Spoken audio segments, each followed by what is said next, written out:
महादेव जी द्वारा पार्वती जी का रूप बना के आए आदि दैत्य का वध। तुलसी जी कहते हैं, हे भीष्म, पार्वती जी को तप सिद्धि करने में व्यवस्थित हुई। इस प्रकार तप करते जानकर अंधकासुर का पुत्र महाबली दैत्य अपने पिता के वध का स्मरण करके सब देवताओं को रण में जीतकर भक्त दैत्य का रण में महाउत्कट भ्राता आदि नाम, जो कि सदा से महादेव जी का अंतर देख रहा था कि कब इनको मारने का अवसर पाए, वह जाकर मारे। सुबह देव शत्रु त्रिपुर घाती महादेव जी के पुर में आया। वह वहां आकर वीरक को द्वार पर स्थित उसने देखा। तब उसने विचारा कि इसको ब्रह्मा जी ने वर दिया है। उसने जाना कि हमारा प्रवेश इस समय नहीं हो सकता, जबकि उसके पिता अंधकासुर को महादेव जी ने मारा था। तब आदि ने ऐसा दारुण तप किया था कि उसके तप से अत्यंत संतुष्ट होकर वहां आकर ब्रह्मा जी उससे बोले थे कि हे दानव श्रेष्ठ, इस तप से हमसे क्या पाने की इच्छा करते हो? तब ब्रह्मा जी से दैत्य ने कहा कि हम अमर हो जाएं, यही मांगते हैं। ब्रह्मा जी बोले कि जो इस संसार में जन्म लेते हैं वे बिना मृत्यु के नहीं रह सकते। इससे हे दैत्य, प्राणियों को मरना अवश्य पड़ता है। ऐसा कहने पर दैत्य फिर ब्रह्मा जी से बोला, हे पद्म संभव, जब कभी मेरे रूप का परिवर्तन अर्थात बदलना हो तो मेरी मृत्यु हो, नहीं तो मैं सदा के लिए अमर बना रहूं। जब उसने ऐसा कहा तो कमल से उत्पन्न ब्रह्मा जी उससे बोले कि जब तेरा दूसरा रूप बदलेगा तब तेरी मृत्यु होगी, अन्यथा कभी तेरी मृत्यु ना होगी। जब ब्रह्मा जी ने ऐसा कहा तो उस दैत्य पुत्र ने अपने को अमर समझा। जब वे महादेव जी के स्थान पर पहुंचा, वह उसने वीरक को द्वार की रक्षा करते हुए देखा। बस वीरक को देखते ही वह सर्प का रूप धारण करके अदृश्य हो। दुर्जय व दानव गणेश वीरक से छिपकर भीतर को चला गया। फिर वह उस सर्प शरीर को भी छोड़कर वह महाअसुर उमा रूप हो गया। वह विचारा कि जिससे महादेव इस मेरे रूप के संग भोग करे, इससे माया करके उसने अपना सब अंगों से सुंदर ऐसा पार्वती का रूप बनवाया, जिनमें पार्वती जी के प्रत्यक्ष में दिखाई देते हुए सब चिन्ह थी। सो सब रूप तो उत्तम बनाकर उस दुष्ट दैत्य ने भग के भीतर एक वज्रश्रम दृढ़ दांत बनाया। उसकी मुख बड़ी तीक्ष्ण बनाई। वह इस प्रकार से महादेव जी को मारने को उद्यत हुआ। बस उमा जी का रूप बनाकर वह दैत्य श्री हर जी के समीप पहुंचा।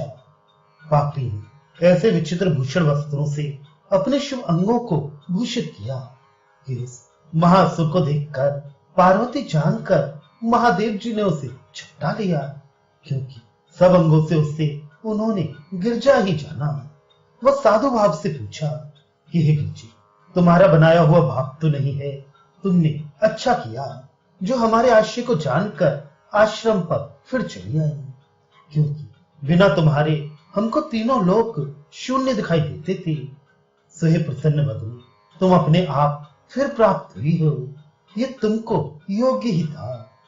महादेव जी ने ऐसा कहा तो मंद मंद मुस्कुराकर वे दैत्य नाशक श्री हर जी से बोला, किस अभिज्ञानों से जानकर त्रिपुर घाती शिव जी से बोला कि हम तप करने को चली गई थी, पर अब हमने तप करके अतुल वर पाया है। वह तुम्हारे संग रति करने की इच्छा हुई, इससे आई है। इस बात को सुनकर शंकर जी के मन में कुछ शंका हुई। इससे विचार करने लगे। वह हृदय में उस बात को धारण करके कुछ हंस उठे कि ये तो कोप करके यहां से गई थी। वह इनकी प्रकृति थी कि महाद्रवृत्ता थी। वह काम तो कभी इनको प्राप्ति नहीं होता था। अब कहती है कि हम सकामा हुई, तब तुम्हारे समीप को आई। ये विचार कर महादेव जी ने एकांत में उनके अप्रत्यक्ष चिन्हों को विचारा तो उनके वाम अंग में कोई कमल का लक्षण था, उसे ना देखा। वह पद्मक लक्षण रोमों का एक घेरा सा बना था, वह नहीं देखा। बस पिनाकी देव जी ने दानवी माया को जान लिया, परंतु अपने आकार को ऐसे यत्न से छिपाया कि उस दुष्ट दैत्य ने जाना कि इन्होंने हमारी माया को नहीं जाना है। बस दानव दुष्ट भग खोलकर लेट गया। वह महादेव जी ने अपने लिंग में महातीक्ष्ण अस्त्र आरोपण करके उसको भग में प्रवेश कर दिया कि जिससे वह दानव मृतक हो गया। द्वारपाल वीरक ने यह हाल ना जाना, परंतु स्त्री रूप धारण किए हुए उस दानवेंद्र को वन की देवता कुसुमा मोदिनी ने दूर से देख लिया था।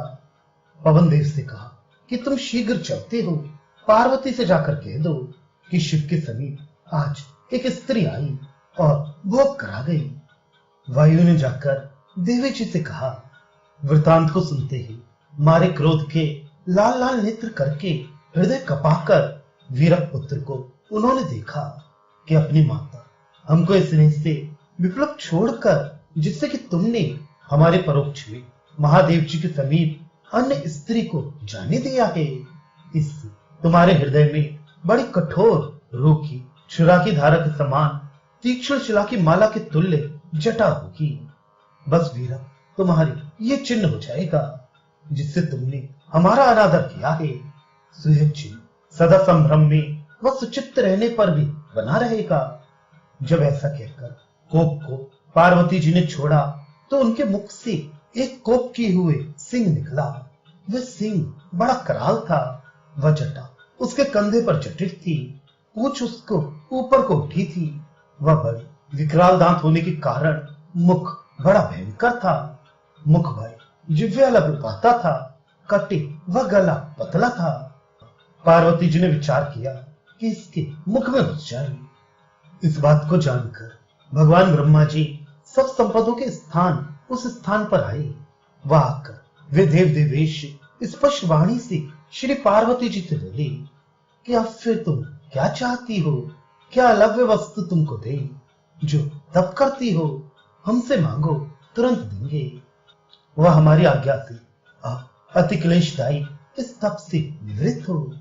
यह सुनकर गुरु जी के वाक्य के गौरव से अपने वांछित को प्रकाशित कराते हुए देवी जी बोली कि हमने बड़े दुष्कर तप से शंकर जी को पति पाया, परंतु उन्होंने एकांत में हमको बहुत काले वर्ण की हो, ऐसा अनेक बार कहा।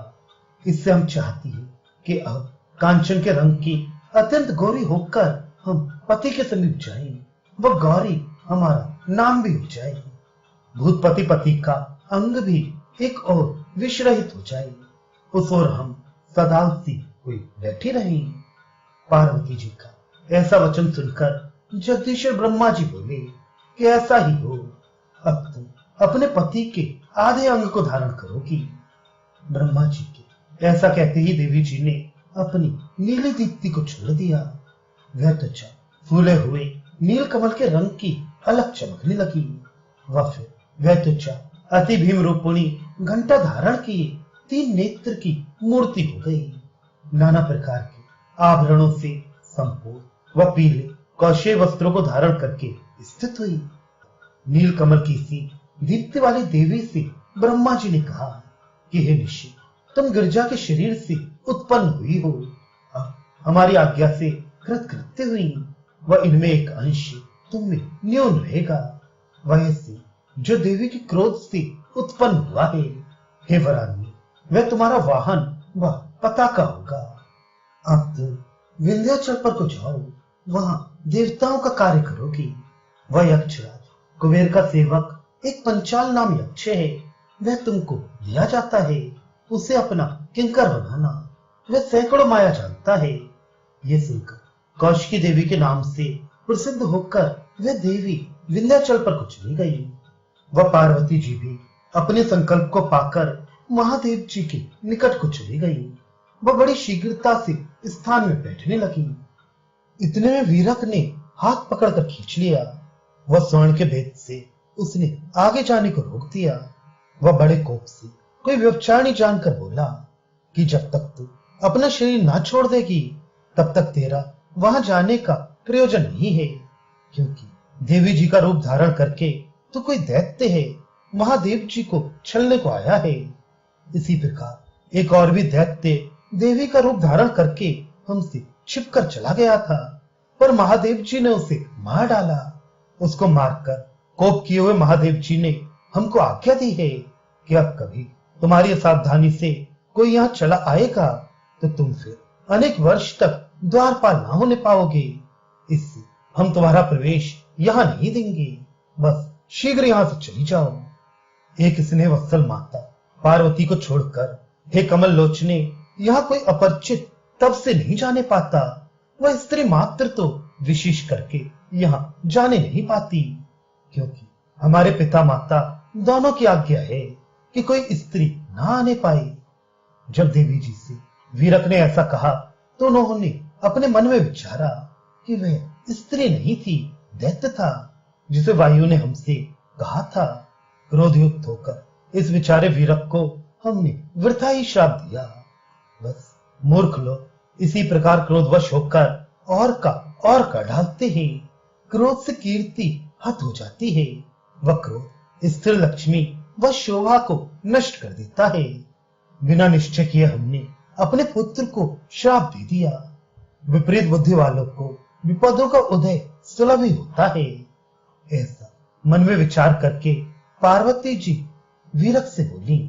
बोलने के समय देवी जी का मुखारविंद कुछ लज्जित सा हुआ। हे वीरक, हम तेरी माता हैं, इससे तेरे मन को भ्रम ना हो। हम शंकर जी की प्राण प्रिया हिमाचल की पुत्री हैं। हे पुत्र, हमारे अंगों की छवि की भ्रांति से शंका ना करो। प्रसन्न होकर ब्रह्मा जी ने हमारे अंगों को यह गोरापन दिया है। हमने दैत्य के वृतांत को नहीं जाना था, इससे तुमको श्राप दिया था। जाना था कि एकांत में स्थित शंकर जी के समीप स्त्री का प्रवेश हो गया।